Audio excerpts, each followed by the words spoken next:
Good morning, Susan. How are you doing today? Hi, good. Are you there? Am I? Oh, I don't see you. Okay. I'm one of those radio people. It was one of those things that when I saw Casey Kasem on the Hardy Boys back in the 1970s, I lost everything. It was like, oh my God, my vision of who you are, Casey, is gone because I now know what you look like, which I think is the reason why I enjoyed listening to the group Kiss, because I didn't know what they looked like. Right. And what you do, I mean, it's so exciting because, I mean, you get up close and personal to bring things to life. I mean, but we as viewers and readers don't get to see it. And to me, that's the excitement of it all. Yes, absolutely. I mean, the behind the scenes, the whole process of making a movie is often more dramatic and filled with more comedy and tears than watching the movie. I mean, that's almost like the Fall Guy to me was one of the most real shows, only because it showed the action that does take place behind the scenes. And I swear that we need more of that. And a book like you've got here, Desperately Seeking Something, gives us that inside view of the experience. Yeah, that was my hope, was to talk about, the triumphs, the struggles, and all the woulda, shoulda, couldas in between. When you put it together, I mean, I like the way that, that you lay out the book in the way with acts. And I mean, it really gives it an opportunity for the reader to, stay in the moment of the index, stay there for a little bit, see what you're about ready to go through, and then decide to take that first step. I mean, I think that's the longest I've ever been in the index of a book. Well, it's a journey, I mean, It was interesting because I wrote this during the pandemic. And at the time, the world was everything was so uncertain. I had a lot of time to kind of reflect on my past. And I realized, I had been making movies for 4 decades. And I had read, reviews about the films I've made and articles about myself. And everything was sort of from the outside looking at me. But I decided I really wanted to tell a story from the inside looking out. So that was my goal. And also to tell a story about what it was like to be a woman who wanted to be a film director at a time when there really weren't many. I mean, maybe less than a handful of us in the early 80s. How did you get people to say yes in a man's world? Because I mean, that's what inspires me about this book, is that it just feels like that you would see a mountain or something in front of you and say, that's not going to get in the way. I'm saying yes to myself. Let's grow forward. Yeah, well, you know what? That's why I started out as an independent filmmaker, because I was pretty realistic. I knew that I could go out to Hollywood and knock on doors until my fists were bloody. And chances were zero that anyone was gonna, give me the opportunity to to direct a feature film. So I decided I would give myself that opportunity. If no one was gonna hire me to direct, I would hire myself. And so, I mean, that was what was great about the New York indie film scene back in the early 80s, is we were all making movies with no money, with non-professional actors, with, beg, stealing, borrowing, trading information. And, but without any rules also, we weren't asking anyone's permission. We were just sort of doing it. It was almost like that same thing of forming a garage band, and it was making those kinds of movies like, hey, let's make a movie. Let me, gather together a group of friends, and for no money, we'll just do it. And, and fortunately in my case, it worked out. When you talk about those garage bands, I want to talk about your production as well, only because I saved all my cassette tapes from the 1970s from the garage bands where we thought we were in tune. Do you have those kinds of things too, where you thought, man, this is the greatest thing, and then when you go back, you just kind of giggle about it because you know that it's not the quality you thought it was? Well, I've seen, in terms of my own work, I've seen some of my early film, NYU Film School exercises, and some of them are pretty, they're learning experiences. Exactly. That's what I back it up to. You make the mistakes and hopefully you learn from them. But I also think that when I look back at some of my early stuff, that there's a grittiness to it that I really like, that feels authentic and real. Yeah. And, that's what I liked about, some of the early, punk stuff or new wave music, as well as the indie, the low budget indie films. They felt there was something authentic and, hey, I can do this. I don't care what you think. Yeah. I'm just going to do it. I've always thought of indie films as being the closest thing to Broadway. And the reason why is because you got to get in there, get that shot, and get out. We only have so many days to get this thing done. You better be on your A game. Yeah. Yeah. Well, certainly working with such a small budget makes you have to really know what you're aiming for and what you want to get, because celluloid was expensive. I was filming on 16 millimeter and then later on 35 millimeter, but film was cheap. This was pre-video. Wow. No one had these great, high definition cameras and lenses and stuff. So, you would do 1, 2, 3 takes and then boom.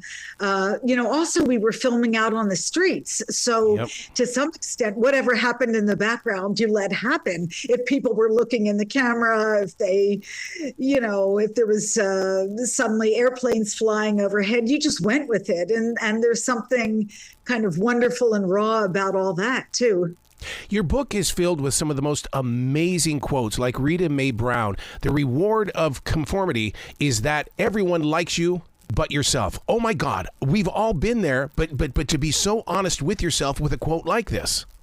Yeah. I mean, I grew up, I think some of, something that informed me was that I did grow up in the 60s in a very homogenous suburb outside of Philadelphia where, everyone sort of was, at least on the surface, seemed the same. Mm-hmm.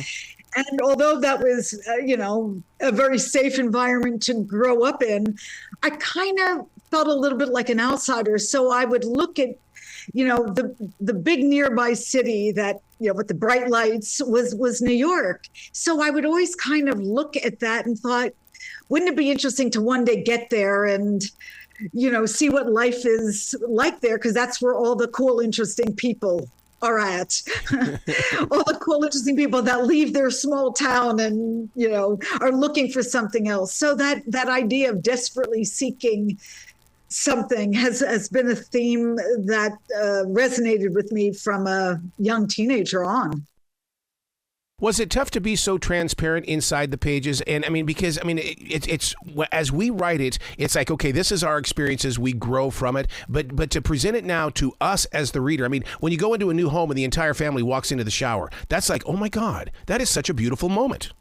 Well, you know what? I like stories. So I decided to tell the stories that I thought other people might relate to, but also said something about my life. I think also having written this now, being 70, I'm now 71 actually, gave me the time to kind of reflect back with some objectivity and with less, I wasn't trying to get even with anyone. I wasn't trying to tell tales out of school. I was just trying to tell a story, and with all its ups and downs, that would explain why I wanted to make movies and might also be a guide for the next generation of young men and women, but the next generation of filmmakers who wanted to tell their stories. That's why this book is so important, because the medium has changed. It's not just about the TV or the big screen anymore. Yeah. It's about what they're putting on TikTok, what they're putting anywhere, because there are so many platforms out there where these people can create their own movies. They think they're stars before they're even going to class to learn. Yeah. Well, the whole social media, internet, that changed everything. And it is interesting that now people can tell their stories, with their iPhone, and put it on TikTok and gather a following of people who relate to that story. I think that that's wonderful. But one of the things that I am a little nostalgic about and a little sad about is that so many of the big movie theater, the chains have closed. And that, I mean, I loved as a kid, that was my escape from my kind of, kind of monotonous suburban childhood, was to go into a big movie theater where you were watching a movie up on a big screen, eating popcorn, and you were in a room with, 300 other people having this communal experience. That doesn't happen so often anymore. And there was magic in that experience that I think today you get to see a lot more, a lot more things are streaming, and that's great, but it doesn't have that communal experience. And, for that, I'm nostalgic. So when this book becomes a movie, who gets to play you, Anne Hathaway or Tina Fey? Well, both of them are, when I started out, I was 27? Wow. So I got to find a good 27-year-old. But see, that's what I love about writing, especially, because a thought is put on a page. It's almost like a tree that, it starts off as a seed, becomes the tree, becomes the paper that we write on, which then changes people's lives. You do the same exact thing. You reach out to anybody who wants to receive it. Yeah.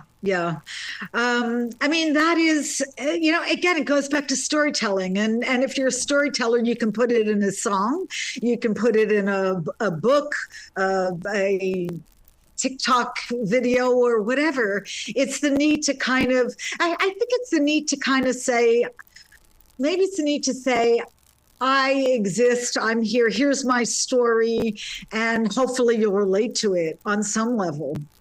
Interesting. It's weird when I've gone back and looked at some of my old films to see the use of selfies. In Smithereens, the main character takes photos of herself and she Xeroxes them on a copy machine, and she puts them up on the walls of subways and all over town. That's the same as, that's the same as social media for that time. Madonna, when we first see her in Desperately Seeking Susan, we see her taking Polaroids of herself. These are all early forms of selfies and early forms of saying, I'm here, I exist, pay attention. Yeah. With you being so close to the actors and those that are behind the scenes, I got to tell you a story about Madonna. And she was in the studio with my wife's ex-husband, who was a record producer, and they were putting the song La Isla Bonita together. And she left her gum on the RCA microphone. And it's one of those where it's like, did he get rid of it? No. He didn't care. He just went out and got a new microphone. Really? No, for me, it was so interesting working with her, because it was the first time I had ever seen a career skyrocket in such a short period of time. And eyewitness to that was pretty fascinating, because when we started the movie, a few people had seen her movies on early MTV, but it was Borderline or Holiday, but it was before Like a Virgin album hit. And during the 9 weeks we were filming, just to watch that trajectory and to see how, in fact, when we had to do it, the executives at the studio did not know who Madonna was originally. And they made me do a screen test with her. And while we were in the park doing a screen test, I remember some young people walking by and going, "Oh, look over there, that's Sydney Lauper." She was that unknown. And by the end of the movie, we needed security guards to keep people away. So that was pretty fascinating. Wow. The way you said eyewitness just a couple of seconds ago, instantly my mind goes, why didn't she call the book that? Because in reality, you were and still are the eyewitness. Well, do you think that would have been a catchier title? Should I have done that? Either that or make it a second title, a subtitle, because I just the way you said it with such passion that it was like, whoa, you caught me.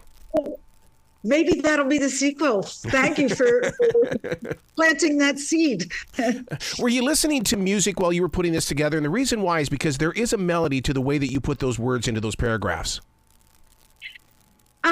Was I listening to music? I do listen to music. I do love music, and I do love, I'm nostalgic about the music that I loved in the 80s when I was, starting out. But one of the things that I have been listening to a lot is, I think that what's going on with these young female rock, pop, stars right now is absolutely amazing, and even more amazing, what's happening in the music with women in the music business than women in the film business. I mean, the music business women are taking over. I mean, they are.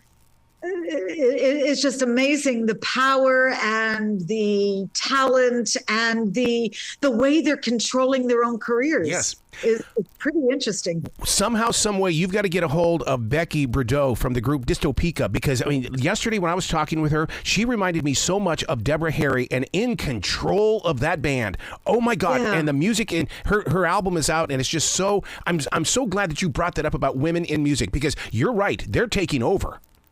Yeah. And they are making their own rules. I mean, that's what I guess I was trying to do in film. And what is happening, it always happened in the independent film world early on, because as an independent filmmaker, you are your own boss. You're not asking anyone's permission. You are in control of your career. In the studio, it's taken much longer for that to happen, because let's face it, for a long time, and probably still, the people at the top, the ones that make those decisions, are guys. Yep. Now they're corporations. I don't even know if they're people anymore. That's how much the industry has changed, which is a big change, which really affects the movies that are being made. But it's so refreshing and empowering to see what is going on in music right now. And the respect that these women are getting, and the money that they're making. Yep. I mean, I didn't make films to make money. That wasn't my primary goal. I wanted to tell stories and be creative. And I think they are doing the same. Plus, they're making lots of money, which is showing men that they can compete in that arena the same way that male performers have. Wow. You've got to come back to this show anytime in the future. The door is always going to be open for you. Thank you so much. And thanks for that title. You be brilliant today, okay? Thank you. You too. Thank you. Bye-bye. Nice talking with you.